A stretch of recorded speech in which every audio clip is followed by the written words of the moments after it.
Dos hermanos gemelos conocidos en su pueblo por sus travesuras se cuelan en la casa de un viejo que acaba de fallecer para poder ver un cadáver de cerca. Cuando se encuentran jugueteando y burlándose del cuerpo llegan a verse. Pedrito y Juanito eran inseparables, no en vano eran hermanos gemelos y estaban entre los pocos niños de su edad que quedaban en el pueblo. Hacía años que la gente había empezado a migrar a la ciudad y los pocos jóvenes que permanecían en el pueblo lo hacían más por apego a sus mayores que por un deseo real de quedarse.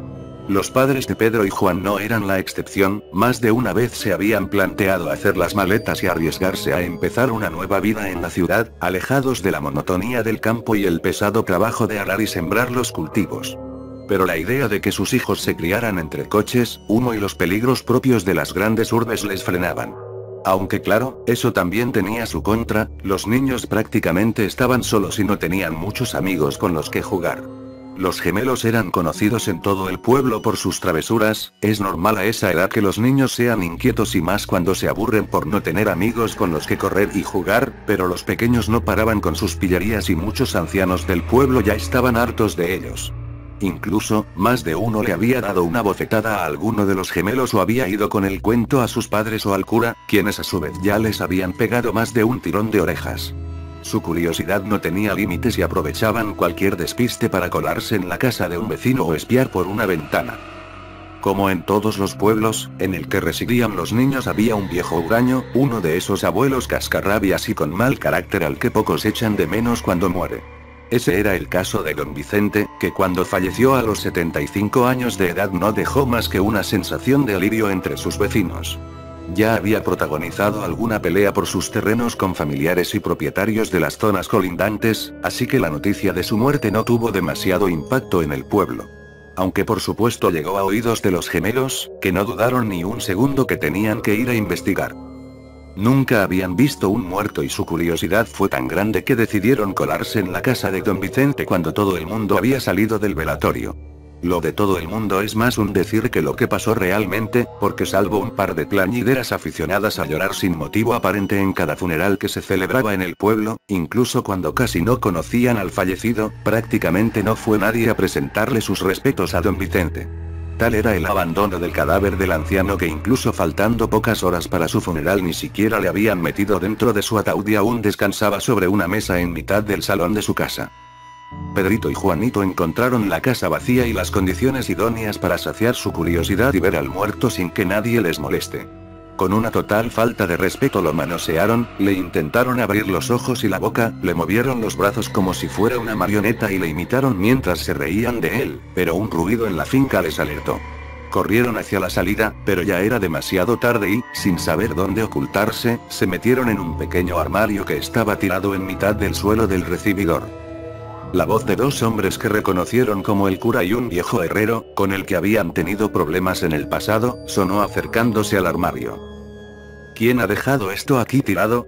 No se puede ni pasar al salón, ya me contarás cómo va a pasar la gente a presentar sus respetos a don Vicente, dijo el cura, tampoco creo que fuera a venir nadie, don Vicente se ha labrado a pulso una reputación de maleducado durante años y no creo que le llore nadie en este pueblo. No hables así, el hombre ya está esperando el juicio de Dios que es el único que tiene el poder de juzgar sus actos, aseveró el cura. Ambos trataron de levantar el ataúd, los niños, mientras los hombres hablaban, se habían escondido dentro por miedo, y se dieron cuenta de que ya estaba lleno. ¿Ves? Aún quedan buenos samaritanos en el pueblo, alguien nos ha facilitado el trabajo y ha metido a don Vicente en su caja. Llevémoslo a su descanso eterno, dijo el cura. Los niños escuchaban toda la conversación desde el interior del féretro, pero era tanto el miedo que tenían al cura y al herrero que no quisieron revelar que en realidad eran ellos los que estaban dentro y quisieron esperar el momento adecuado para escapar.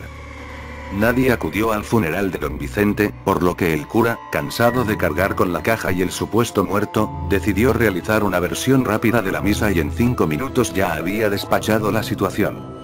Los niños, víctimas del calor y el aburrimiento, empezaban a sentirse muy cansados y casi sin darse cuenta se quedaron dormidos.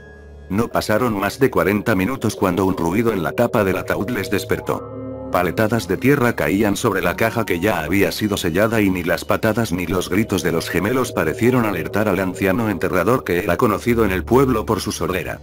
Los niños quedaron enterrados vivos y nadie parecía haberse dado cuenta y los padres de Pedrito y Juanito se sorprendieron cuando estos no llegaron a la hora de la merienda, pero imaginaron que estarían demasiado entretenidos jugando o que algún vecino del pueblo les había invitado a comer algo.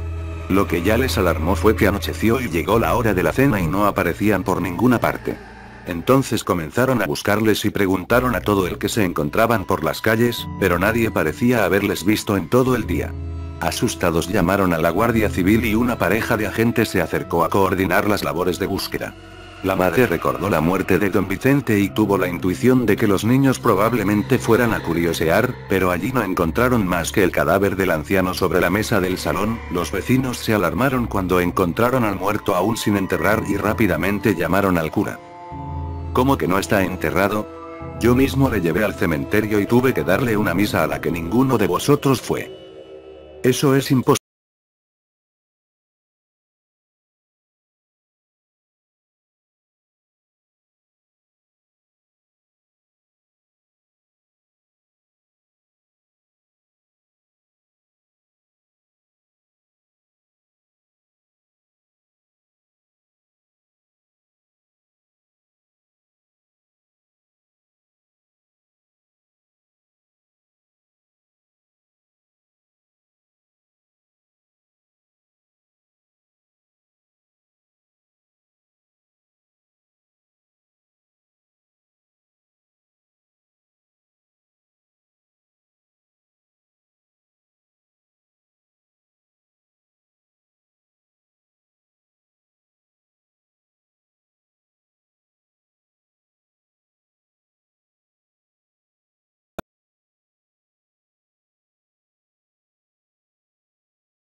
Metros de profundidad como mucho. Vale, prepárate a perder, dijo Pedro mientras sacaba de su mochila las herramientas de jardinería que le había pedido prestadas a su padre.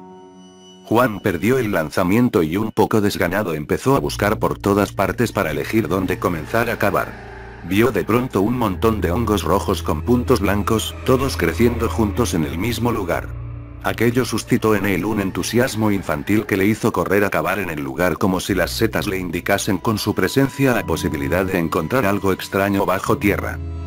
Le voy a guardar unas pocas setas a la bruja, con un poco de suerte serán venenosas, jajaja, dijo mientras metía en una de las pequeñas bolsas una muestra de tierra de la superficie.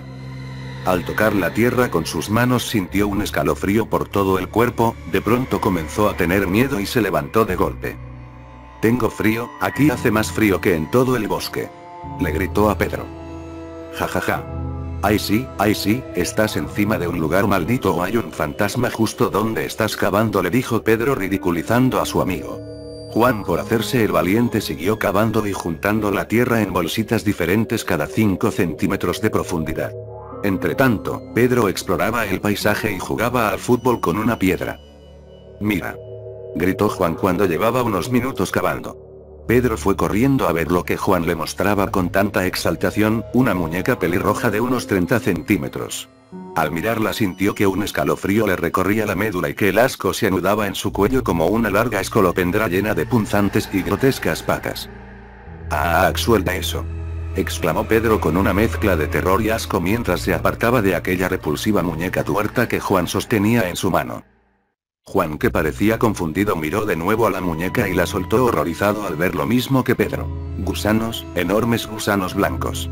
Se contorsionaban dentro de la cabeza de goma de la muñeca, se agitaban como poseídos y comenzaron a sacar sus pequeñas cabezas por la cavidad en que alguna vez estuvo el ojo faltante de esa muñeca pelirroja cubierta por una ropa que misteriosamente conservaba su blancura casi intacta pero si cuando la desenterré estaba bien, era preciosa y parecía sonreírme. El único ojo que le quedaba a la muñeca era inquietante. Grande pero con la parte blanca pintada de negro y con un iris pequeño e intensamente rojo en el cual había una diminuta y demoníaca pupila. ¿Qué clase de enfermo mental habría escondido una muñeca tuerta bajo tierra? ¿Por qué los gusanos se aglomeraban en la cabeza de la muñeca? ¿Sería verdad lo del frío que mencionó Juan? Ambos chicos, realmente asustados, salieron corriendo del lugar, sintiendo como la mirada del único ojo de esa muñeca se les clavaba en la espalda. Únicamente pararon un par de veces en las que Juan se detuvo a vomitar, cosa normal si pensamos que tuvo en sus manos cientos de gusanos sin darse cuenta. Pero al llegar a casa a Juan parecía que no le abandonaban las náuseas, seguía vomitando y su cara tornó a un tono amarillento pálido. Los dos amigos pensaron que se recuperaría en una par de horas, pero no fue así, con el paso de los días cada vez estaba más delgado, pálido y débil. Tenía el aspecto de uno de esos enfermos terminales que llevan años luchando contra la muerte en una habitación de hospital y los médicos no acertaban a diagnosticar una causa para su enfermedad. Una semana después de desenterrar la muñeca, Juan murió.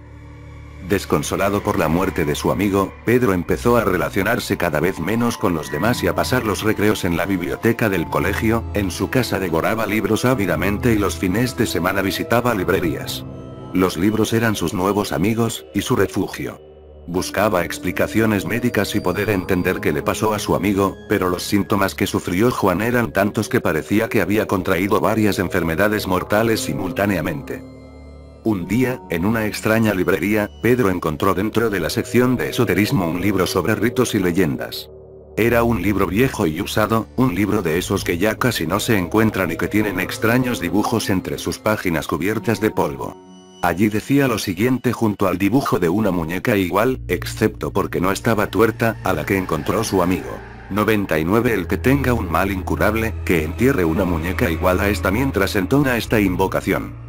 Su enfermedad quedará atrapada en la muñeca. Pero el primero que la encontrase recibirá la enfermedad y morirá salvo que realice este mismo ritual. Todo estaba claro. Los gusanos, los hongos, el frío, todos eran indicios de que la muñeca que encontraron en el bosque era una muñeca maldita. Una muñeca en la que por medio de algún pacto o brujería alguien había desatado una maldición que condenaría a enfermar a aquel que la encontrara mientras él curaba su cuerpo y sentenciaba su alma. En algunas creencias del vudú el uso de muñecos que simbolizan personas es habitual. Estos fetiches pueden tanto usarse para hacer daño como para controlar a sus víctimas. En sí el muñeco es la representación de una persona y sufre y padece todos sus males y por contrapartida todo daño o mal hecho al muñeco lo sufre la persona ligada. Esta leyenda probablemente naciera como la adaptación de estas prácticas de magia negra. La casa maldita. Esta es la historia de 3 hermanos ingleses, muertos hace ya 5 años. Ellos eran Tom, Jake y Anna. Tenían 17, 15 y 13 años respectivamente, estaban pasando el verano en un pueblo al lado de la costa, con sus abuelos, ya que sus padres no podían salir de la ciudad por el trabajo. Los días pasaban apaciblemente para los chicos, iban a la playa, daban paseos en bici, ayudaban a sus abuelos con la casa, etc. Un día, a finales de julio, Jake comentó que yendo por ahí en bici, había visto una casa en los acantilados y por su aspecto parecía que hacía bastante que nadie la ocupaba. Eso a Anna le pareció muy interesante, porque a pesar de que podía parecer una niña dulce y mimosa, en realidad era un poco extraña y solitaria, solo se relacionaba con sus hermanos y familia. Le encantaba todo tema que conducía a lo misterioso, sobre todo lo relacionado con fantasmas y leyendas y todo ese tipo de cosas. Así que decidió hacer una visita a esa peculiar casa. Al saber eso, Tom le ordenó que nunca se le ocurriera acercarse y si lo hacía sería con su supervisión, ya que era normal que al querer hacer alguna de las suyas pues se haya metido en líos bastante gordos. Eso a Anna no le molestó mucho, porque pocas veces eran las que le hacía algún caso, así que esa misma noche junto con Jake, que finalmente convenció para que le enseñara dónde está la casa, cogieron sus bicis y tomaron rumbo al lugar. Pero claro está, Tom se pispó de ello y les siguió para que nada malo les pasara. Era casi la 1 de la madrugada cuando Jake y Anna se detuvieron justo delante de la puerta y antes de que pudieran abrirla llegó Tom y les metió un susto de muerte. Tom, eso es para que aprendáis que a mí no me engañáis, enanos.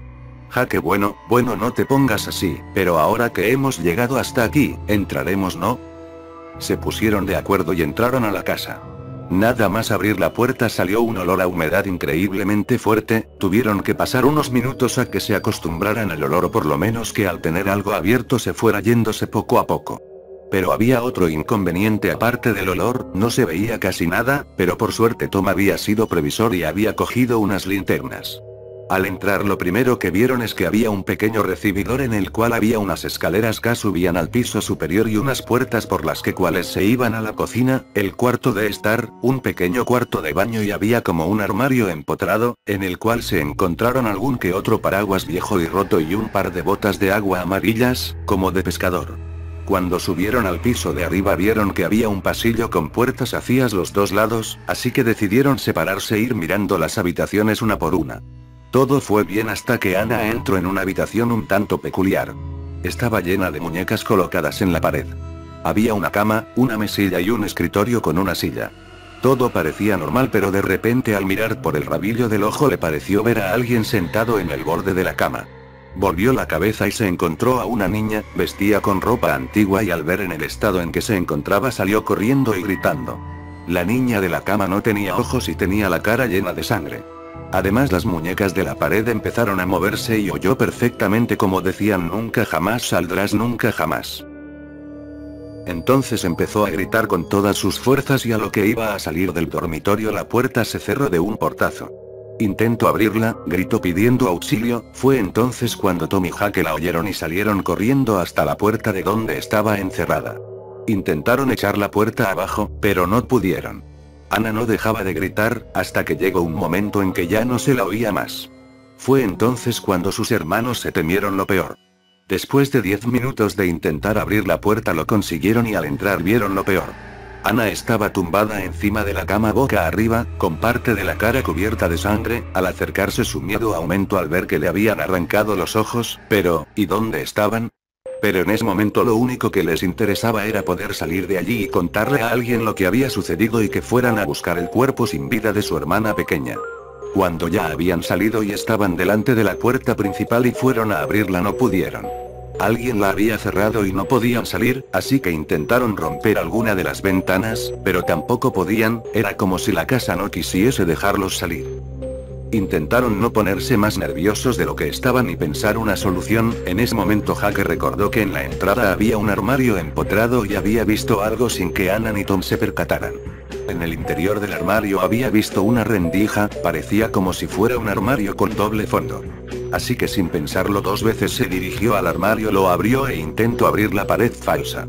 Mientras tanto Tom había ido a la cocina porque se había dado cuenta de que allí también había una puerta que daba a un jardín e intentaba abrirla, pero también estaba atascada.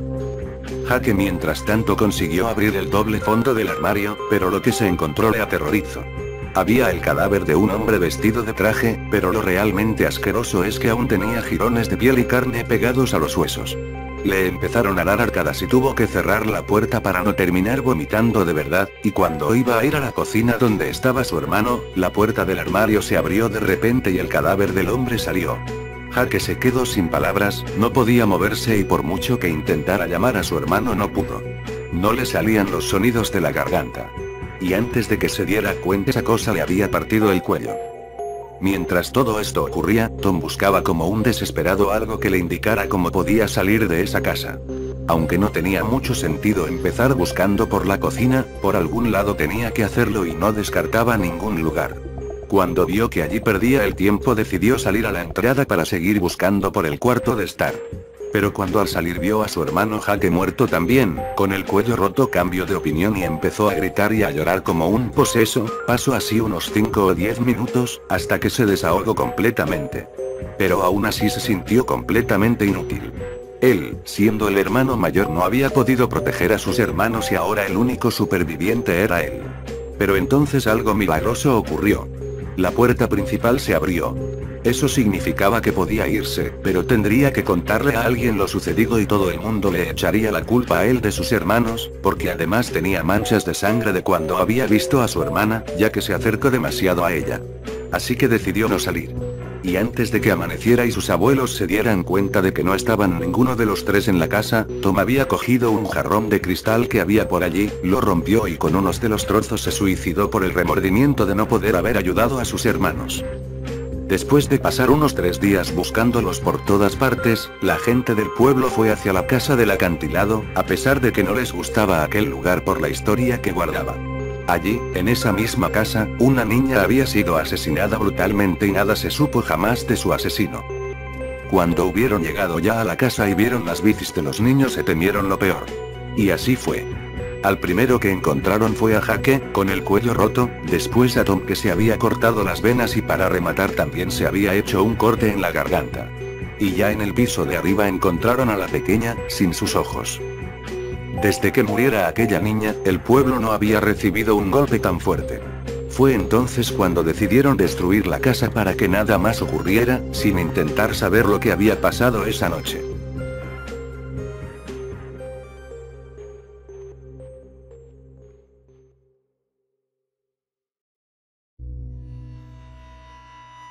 Una pareja se muda a vivir a una casa de campo muy cercana al bosque.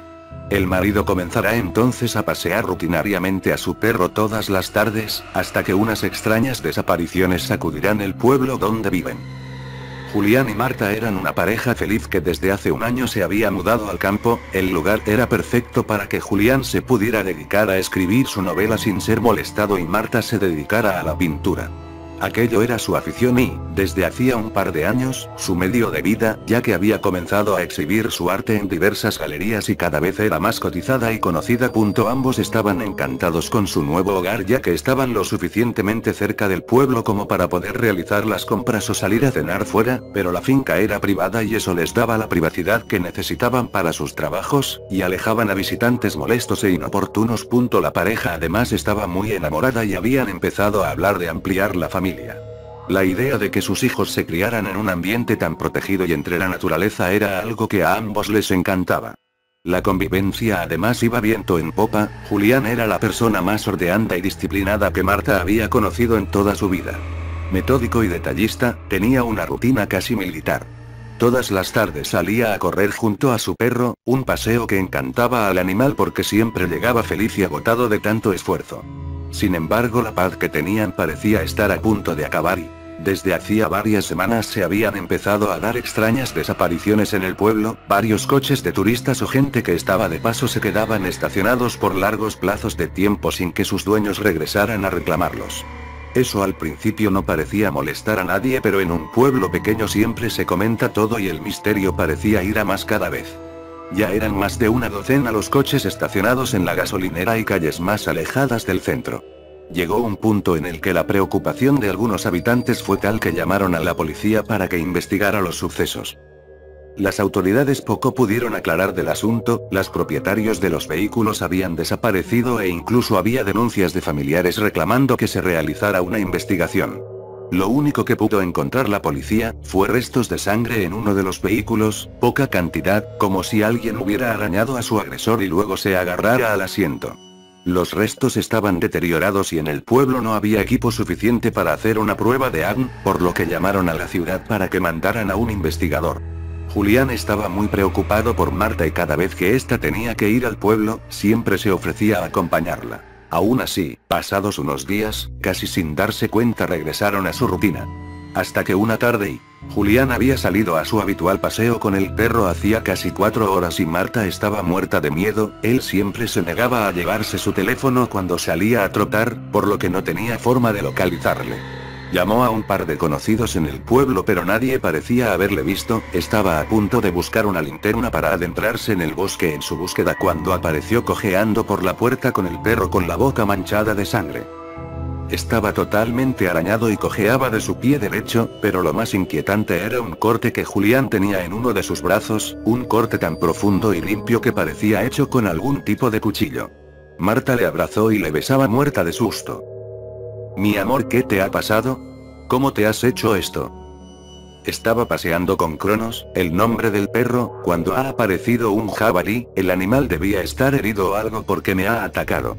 Corriendo entre los árboles me he raspado con las ramas, hasta que me he torcido el tobillo y he caído al suelo. En ese momento el animal me ha herido en el brazo y, si no hubiese sido por Cronos, probablemente no lo hubiera podido contar. Se ha portado como un valiente atacando al jabalí y haciéndole huir. Marta estaba realmente asustada, casi pierde a su marido y no se había dado cuenta, el pobre debía haber pasado un calvario para poder llegar hasta su casa con esa torcedura en el tobillo. Llamó al médico del pueblo y limpió las heridas de Julián. El doctor no tardó ni 20 minutos en estar en su casa y diagnosticó lo que ambos se temían, tenía un esguince en el tobillo y necesitaría al menos 2 semanas de reposo absoluto si quería recuperarse del todo. Pero lo que más le llamó la atención al médico fue el corte del brazo, nunca había visto un corte tan limpio, era casi perfecto. Cosió la herida y les prometió volver en un par de días para ver la evolución de los puntos y evitar que se infectara. Les dejó unas gasas limpias y un antibiótico, así como las indicaciones de cómo cuidar los cortes y el tobillo. Transcurrieron unos días y Julián se encontraba mejor, aún no podía levantarse de la cama pero los amorosos cuidados de Marta le estaban ayudando a recuperarse muy rápidamente. El que parecía otro era Cronos, el perro, no quería comer nada y cada vez estaba más agresivo. La verdad es que Marta nunca se encargaba del perro, era Julián quien siempre le daba de comer y le sacaba a pasear. Cronos era un imponente ejemplar de Doberman, una raza de perro que requiere mucho ejercicio, y Marta lo sabía. Así que aprovechando que Julián se durmió una siesta, decidió salir a pasear con el animal, un paseo no muy largo ya que le daba miedo adentrarse en el bosque sabiendo que el jabalí podía seguir por allí. Le puso la correa y casi sin darse cuenta el animal comenzó a guiar el camino, Marta podía a duras penas seguir el ritmo del perro que tiraba con fuerza de la cuerda que le sujetaba. La estaba adentrando en el bosque más de lo que ella quería, pero era incapaz de sujetar al animal y esperaba que éste se cansase de remolcarla. Hasta que finalmente el animal se soltó y salió corriendo. Marta corría detrás de él pero Cronos era mucho más rápido, por suerte para ella unos 50 metros más adelante había una pequeña cabaña, casi escondida entre las rocas, en la que se adentró el perro. Probablemente era la cabaña de un cazador y el animal la había llevado allí guiado por el olor de algún animal muerto. Al acercarse un fuerte olor a podredumbre le golpeó en la nariz, era el mismo olor que tiene la carne al descomponerse, era tan insoportable que ni tapándose la nariz podía disimularlo. Empezó a gritar desde fuera de la cabaña para que saliera el perro, pero este no obedecía, por lo que al final tuvo que ser ella quien entrara.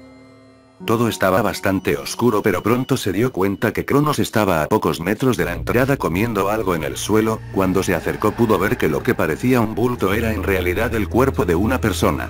Asustada, comenzó a andar hacia atrás hasta que sin darse cuenta se tropezó contra un armario, el golpe provocó que un par de frascos de cristal cayeran al suelo, al estallar contra el pavimento decenas de ojos humanos salieron rodando por el suelo y se levantó un fuerte olor a alcohol. Marta comenzó a vomitar, el espectáculo era repugnante y cuanto más se fijaba en el interior de la cabaña, más macabro resultaba todo. Habían restos humanos desperdigados por toda la cabaña, sobre una mesa de madera había varios tipos de cuchillos y hachas con los que alguien parecía haber estado descuartizando a sus víctimas.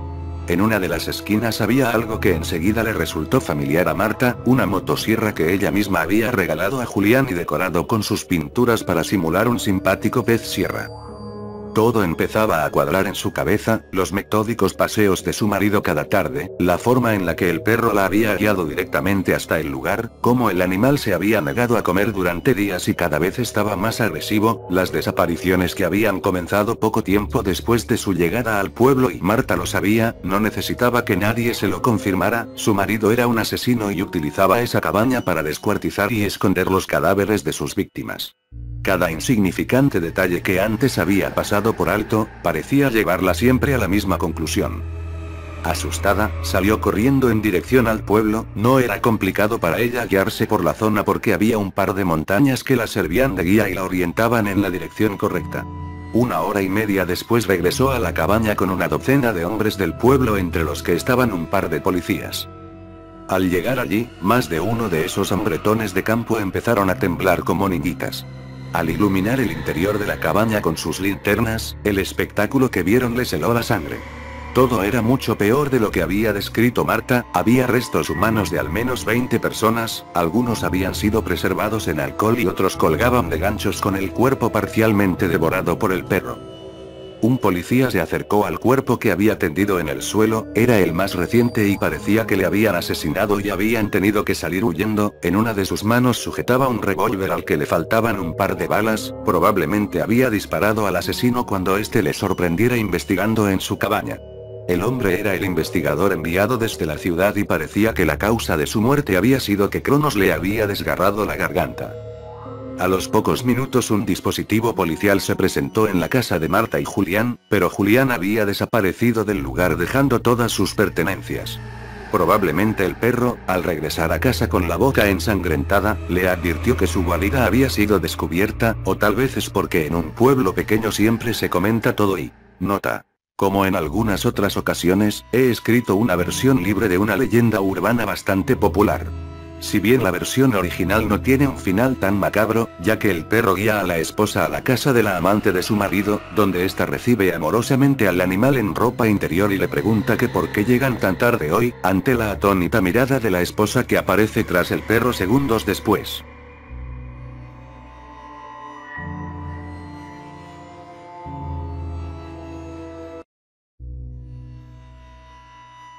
Desde el momento en el que Luis entró a la casa se sintió observado por alguien. Pero sabía que esto era algo ridículo, pues el viejo Pedro había muerto una noche antes y él no tenía familiar alguno, ni mucho menos un amigo que pudiera estar ahí. Luis no quiso prestar atención a esto, pues creyó que solamente eran sus nervios traicionándolo en el peor momento posible. Por lo tanto, se dispuso a recorrer la casa de un lado a otro lo más rápido que pudo. Cada vez que Luis pasaba junto a uno de los varios cuadros que colgaban de las paredes de la casa, por alguna extraña razón se volvía a sentir observado, como si las personas retratadas en las pinturas fuesen quienes no lo dejaran de mirar rencorosamente por haber entrado a la casa. Sin embargo, una vez más, Luis no prestó atención a algo que sabía era imposible. Luego de haber recorrido la casa entera, Luis creyó encontrar lo que tanto buscaba, una sólida y pesada puerta de acero oxidado. Tras forzar la cerradura de la puerta, al igual que lo había hecho antes con la puerta de la entrada, Luis fue ágilmente al interior del cuarto ahora abierto, y de inmediato su atención se posó en un altar en el que se encontraban algunas velas casi extintas y otra pintura más. Al ver el cuadro, un escalofrío recorrió el cuerpo de Luis, pues quien estaba retratado en la pintura no era otro sino el viejo Pedro. No obstante, en ella, el viejo tenía un semblante oscuro y perturbador, incluso podría decirse, diabólico. Ese momento Luis nunca había hecho caso a todos los que decían, que al pasar de noche por la casa del siniestro viejo, se le podía escuchar platicar con alguien desconocido. Alguien de quien solo se podía escuchar un horrible y atroz sonido por voz, la cual, al parecer, alegraba al viejo de alma negra únicamente con oírla. A pesar de esto, Luis pensó que esas historias las contaban solo para alejar a la gente del dinero del viejo. Y a Luis el dinero de Pedro era lo único que le importaba de aquel sitio. De pronto, la sensación de que había alguien atrás de él, hizo que la sangre de Luis se helara a causa del miedo y el horror de lo que esto significaba. Todos aseguran que en la noche en la que Luis desapareció de este mundo, se escuchó nuevamente la macabra risa del viejo Pedro. Haciendo que nadie volviera a pasar por su maldita casa por tal motivo. Pues además de haber muerto una noche antes, todos sabían que el único capaz de hacer reír al viejo perverso, no era otro más que el demonio mismo.